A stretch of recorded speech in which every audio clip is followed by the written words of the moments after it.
I'm back with another episode of Ember, the Magic Card Game, How to Play. And today we're going to look at the start of the Halloween special that we've got going on, with all the promotion for Halloween coming up, and we have got the Spectral cards. Now, you all know how to play already because you've watched the videos and you've been enraptured in my fascinating and stimulating discussion on how to play the game. But in this version, we're going to be looking at the Spectral cards. Now, the Spectral cards are 10 magical cards that are slightly different to the other creature cards. In that they're all very much the same in the same architecture, except they have a negative victory point cost in the top right hand corner. Everything else is the same. Special ability is the same, and the unique power and the conjuring cost are all the same. But in this version, imagine this is my mini hand that I've got going on here. In this version, when I conjure a creature, so I've got my hand and I can conjure a creature, I would say I'll conjure the Spectral Wisp. So I conjure it, but instead of conjuring it into my hand, you place it on somebody else's card, you give it to another player. So basically this card goes to somebody else, it gives them -1 victory points, and it has a debuff, which says Deluminate. While ready, you must discard 1 card at the end of each of your turns. So basically this goes in somebody else's pool of cards, that they're creature cards, and every turn while it's face up and ready, they have to discard a card. And it's pretty nasty really. I mean, you know, the 1 victory point Spectral Wisp isn't too bad. But if I had the 1, and then someone conjured the Spectral Phoenix, which is the -3 victory point cost, and that says Dying Light. While ready, you must give any one of your creatures -1 victory point tokens at the end of each of your turns.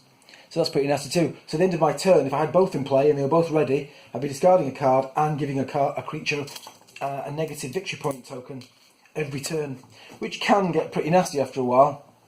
So what do you do about it? Well, you can do one of 2 things. You can conjure it again. The only way you can get rid of them really is you can burn them by turning them face down without mages, or other cards that will allow you to burn cards. Or you can conjure it again by paying the conjuring cost. This is 3 card run of the same element. So you pay it again, and you conjure it. Now you can either do one of 2 things. You can place it back in the pool, where it can do no harm, and keep it out of the way, or you can give it to another player. And that's how it pretty much works. So they all debuff and they all do different things.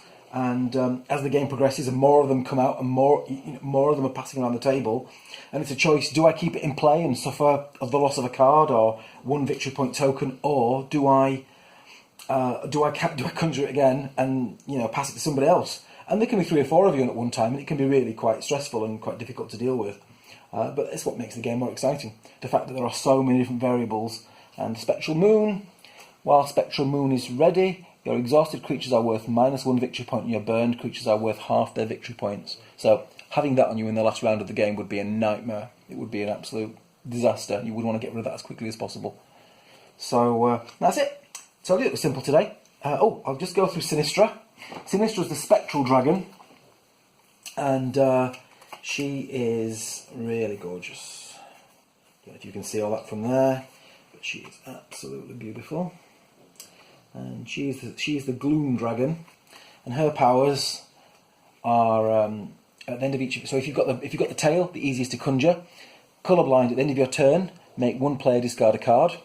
It's great to have, absolutely great to have. By the way, there are lots of cards in here that combat that. The prismatic cards are the opposite to these, so they've got things like discard protection that protects you against losing cards through spectral means.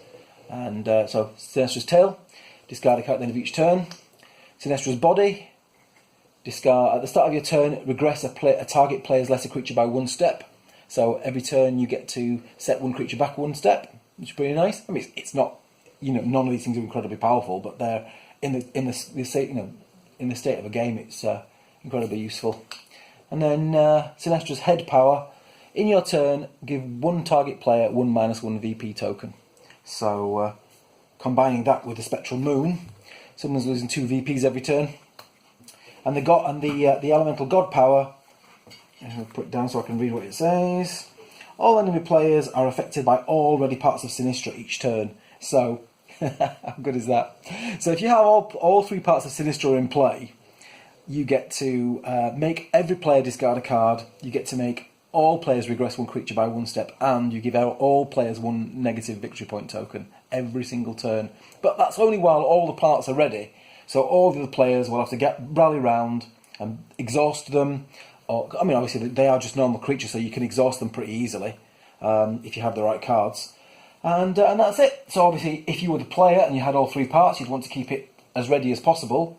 So you would want to choose cards on the table that allow you to ready cards, and that would be your strategy. And all the other players will be trying to get cards to make you to make you basically exhaust them as quickly as possible and burn them and get rid of them as quickly as possible, because you don't want Sinistra on the table when you're playing a game of Ember. And that, my lovely friends, is another episode of How to Play Ember. I hope you enjoyed it. If you've got any questions at all, get in touch and tell me if you want to see any of the lovely cards. If not, we are having a huge promotion starting on Monday at noon, which will be showing off. Oh, I almost told you then what I was going to do. Probably what told you I can't keep secrets. I cannot keep secrets. Interesting enough, just before I go, these are the tokens that people were asking about, and you can see gorgeous red ones, gorgeous blue ones, and gorgeous gold ones, and they are for various. You can use this for various different things in the game, or indeed any game you like. Anyway, that's me done. I will see you later. Stay magical. Bye, guys.